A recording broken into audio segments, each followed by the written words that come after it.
नमस्ते, movie spot में आपका स्वागत है। आज मैं एक जापानी फिल्म की व्याख्या करने जा रहा हूँ। मूवी नेम वॉशिंग मशीन कहा जाता है। सावधान रहें और अपना ख्याल रखें। हाशिमोटो टोक्यो के गिंजा में रहने वाला एक अधेड़ उम्र का व्यक्ति है। वो होने के बाद आर्थिक रूप से संघर्ष कर रहा है। अपनी नौकरी से निकाल दिया। एक सुबह वह कपड़े धोने के लिए कपड़े धोने की जगह जाता है। लोड करने के बाद ड्रायर के ऊपर वो चाहता है कि वो बियर की कैन का आनंद ले सके। ड्रायर के अंदर कुछ गिरता है और बनाता है एक जोरदार शोर। चेक करने पर उसे अंदर बियर की कैन मिली। सबसे पहले हाशिमोटो का मानना कि कोई हो सकता है कि उसे वहीं छोड़ दिया हो, लेकिन जब बियर ठंडी हो जाती है तो वह भ्रमित हो जाता है।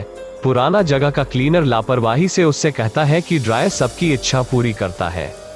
हाशिमोटो सोचता है वो एक पागल है और उसकी उपेक्षा करता है, लेकिन वो आदमी करीब आता है और घोषणा करता है कि वो सच कह रहा है। बाद में वह चला जाता है। हाशिमोटो अपने कपड़े साफ होने की प्रतीक्षा करते हुए बियर पीता है। एक लड़की में प्रवेश करती है कमरा और उसके कपड़े धोने का भार। हाशिमोटो में कभी महिलाओं से बात करने की हिम्मत नहीं हुई होने के कारण वह अपनी पूरी जिंदगी सिंगल रहे हैं। वो घबराहट से सीट के अंत तक जगह बनाने के लिए स्कूटर चलाता है। उसके लिए लड़की उसके पास बैठ जाती है और बातचीत शुरू कर देती है। उसने उसे कपड़े धोने में देखा है पहले भी कई बार और उस पर क्रश विकसित कर चुका है। दूसरी ओर हाशिमोटो बेखबर है बातचीत शुरू करने के उसके प्रयासों के बारे में। वो अब खाली कैन को कूड़ेदान में फेंक देता है, लेकिन यह फर्श पर उतरता है। जब वो उसे लेने के लिए उठता है तो कोंडो रोने लगता है। एक असहज हाशिमोटो ने उससे पूछा कि क्या गलत है। जब उसने खुलासा किया कि उसने 40 कंपनियों के लिए साक्षात्कार किया था, लेकिन किसी में चयन नहीं हुआ, उसे बेहतर महसूस कराने के लिए वो उससे कहता है कि उसे भी निकाल दिया गया था उसकी नौकरी से। वो सोचता है कि वह इतनी सारी कंपनियों के लिए साक्षात्कार करने में सक्षम थी। यह आश्चर्यजनक है। इसका मतलब है कि उसके पास किसी भी उम्मीदवार की तुलना में साक्षात्कार में सबसे अधिक अनुभव है मिलता है।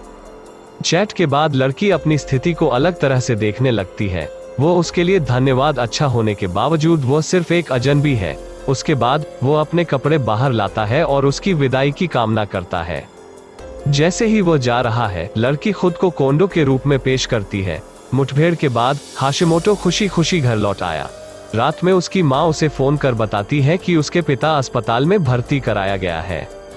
उन्हें अस्पताल के बिल का भुगतान करने के लिए कुल 3 लाख येन की जरूरत है।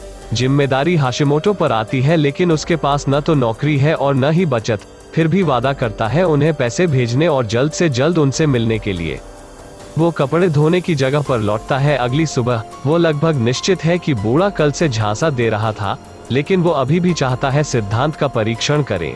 वह ड्रायर के सामने खड़ा होता है और 3 लाख येन मांगता है। कुछ सेकंड प्रतीक्षा करने के बाद उसे पता चलता है कि यह विचार कितना मूर्ख है। वो जाने वाला है जब अचानक ड्रायर के अंदर पैसे का एक बंडल दिखाई देता है। हाशिमोटो इसे बाहर लाता है, फिर भी करने में असमर्थ। विश्वास है कि यह वास्तव में काम किया। बंडल में ठीक उतनी ही राशि है जितनी उसने मांगी थी। जैसे ही वो इसके साथ दूर जाने की कोशिश करता है, वो देखता है कि बियर कल से गायब हो रहा है। पुराना आदमी उसे बताता है कि ड्रायर से मिलने वाली चीजें एक दिन में गायब हो जाएंगी, उसे सावधान रहना चाहिए।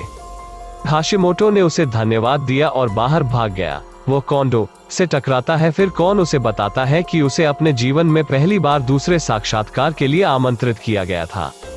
हाशिमोटो उसे बधाई देता है और फिर से उसकी माँ का फोन आता है। कोंडो उसकी बात सुनता है और अपने बीमार पिता के बारे में पता चला। थोड़ी देर चैट करने के बाद हाशिमोटो जल्दी से भेजने के लिए निकल जाता है, पैसा गायब होने से पहले।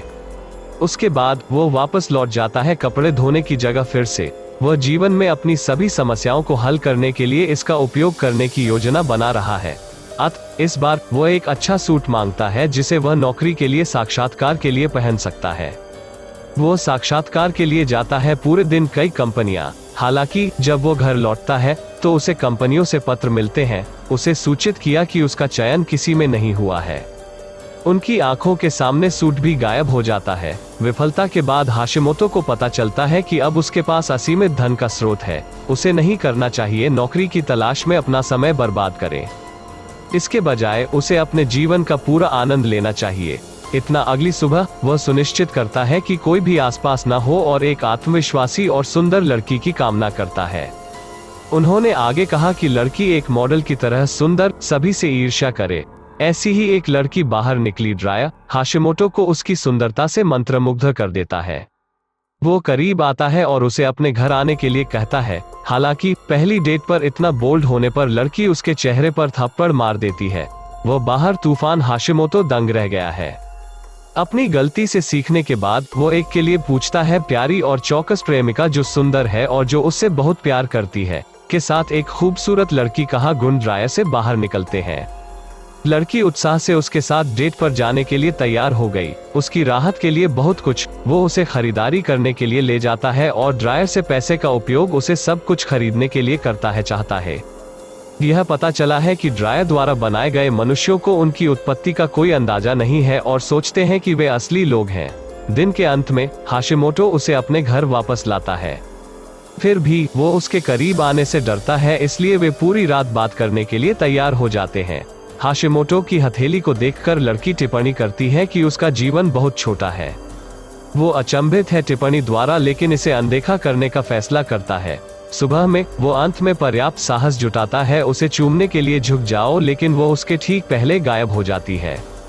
बस एक ही चीज बची है, कपड़े और गहने उसने उसके लिए खरीदे। हाशिमोटो ने लड़की के साथ संबंध महसूस किया, लेकिन वो अब गायब होने से दुखी नहीं है कि उसे जितनी चाहे उतनी गर्लफ्रेंड मिल सकती है। उस दिन से वो हर सुबह कपड़े धोने की जगह पर आता है और उसे एक नई प्रेमिका मिलती है, प्रत्येक एक अलग व्यक्तित्व के साथ। वह उन्हें फालतू तारीखों पर ले जाता है और उन्हें महंगे गहने खरीदता है ड्रायर से पैसे के साथ। वो अपने नए स्रोत के साथ अपना जीवन पूरी तरह से जी रहा है। एक दिन वो ऐसी ही एक गर्लफ्रेंड के साथ डेट पर होता है जब कोंडो उसे देखता है। उसे जलन होती है और उत्सुकता से उनका एक ज्वेलरी स्टोर तक पीछा करता है। हाशिमोटो को लड़की को खरीदते देखना महंगा पड़ गया अंगूठी। वो गुस्से में है। वो इस बात को लेकर भी असमंजस में है कि उसने चंद दिनों में इतना पैसा कैसे कमा लिया। जब हाशिमोटो उस रात फिर से कपड़े धोने की जगह पर जाता है तो वो कोंडो में भाग जाता है। वो उसके बारे में पूछती है जिस पैसे पर वो दावा करता है कि उसने लॉटरी जीती है। उसे यह भी पता चलता है कि वो एक आकस्मिक रिश्ते में है उस लड़की के साथ जिसे उसने पहले देखा था। कोंडो को विश्वास होने लगता है कि लड़की उसे बिगाड़ रही है और अपने पैसे के लिए उसका इस्तेमाल कर रहे हैं। हाशिमोटो अब वो आदमी नहीं है जिसे वो पसंद करती थी। वो उसकी चिंताओं को खारिज करता है और पैसे का एक और बंडल लेकर चला जाता है। मुठभेड़ के बाद वो एक और तारीख पर चला जाता है, एक महंगे रेस्टोरेंट में, और अपनी नई प्रेमिका को छत पर लाता है। वो उसे एक अंगूठी भी देता है और उसे बताता है कि वो उससे प्यार करता है। वो कुछ मिनटों के बाद केवल अंगूठी को छोड़कर गायब हो जाती है। हमेशा की तरह हाशिमोटो अंगूठी को अपने पास रखता है और अपने दिन को जारी रखता है। चूंकि वो अब तक मासूम लड़कियों के लिए पूछ रहा है, इसलिए वो बदलाव के लिए जाने का फैसला करता है और मांगता है कोई है जो मोहक है। ऐसी ही एक लड़की ड्रायर से बाहर निकलती है, जिससे वो घबरा जाता है। जैसे ही वे फ्लर्ट करते हैं, कोंडो वहां पहुंचता है और उन पर जासूसी करता है। वो उसे कई अंगूठियां देते हुए देखती है जो उसने एकत्र की हैं अब तक। उसे अपनी मां का फोन आता है और उसे कुछ सेकंड के लिए चुप रहने के लिए कहता है। जब वो नहीं, उसे कमरे से बाहर निकलना होगा। कोंडो लड़की से बात करने का मौका लेता है और पूछता है उसने पुराने हाशिमोटो के साथ क्या किया है। जब लड़की उस पर हंसती है और उसे जाने के लिए कहती है, गुस्से में आकर कोंडो ने उसकी अंगूठियां छीनने की कोशिश की। इस बीच हाशिमोटो अपनी मां से बात करता है, जो बताता है ताकि उसके पिता को ऑपरेशन की जरूरत पड़े। पैसे से ज्यादा माता पिता को उनसे मिलने की जरूरत है, लेकिन वह देखभाल करने के लिए अपनी गर्लफ्रेंड के साथ बहुत व्यस्त रहा है। कॉल के बाद बूढ़ा आता है। हाशिमोटो ने कहा कि वो उसे ड्रायर के बारे में एक महत्वपूर्ण बात बताना भूल गया है। उनका कहना है कि जो व्यक्ति ड्रायर से बाहर आएगा वह भी एक दिन में गायब हो जाएगा। हाशिमोटो ने उस पर हंसते हुए दावा किया कि वो पहले से ही जानता था। अंदर लड़कियों के लिए कुश्ती जारी है, अंगूठियां प्राप्त करें। अंत में नई लड़की यह सोचकर चली जाती है कि हाशिमोटो उसे धोखा दे रहा है। वो कोंडो को रोते हुए देखने के लिए लौटता है और उम्मीद करता है कि वो उस लड़के में बदल जाएगा जिससे वो कुछ दिनों पहले मिली थी। पहले इच्छा के कारण हाशिमोटो को ड्रायर में टेलीपोर्ट किया जाता है। उसके कपड़े क्या बदल गए हैं। जब वो पहली बार कोंडो से मिले तो उन्होंने पहना था। उसे जल्द ही पता चलता है कि ड्रायर ने कोंडो की इच्छा पूरी कर दी है। जब से वो ड्रायर से बाहर आया है, उसके पास जीने के लिए केवल एक दिन है। टीवी हजारों के बारे में समाचार दिखाता है। येन ज्वेलरी की दुकान से लापता। फिल्म के अंत में हाशिमोटो जमीन पर गिर जाता है जबकि कोंडो उसे असमंजस में देखता है। ऐसे ही और वीडियो के लिए सब्सक्राइब करें, अधिसूचना चालू करें और चैनल को मदद करने के लिए एक लाइक छोड़ दें। देखने के लिए धन्यवाद।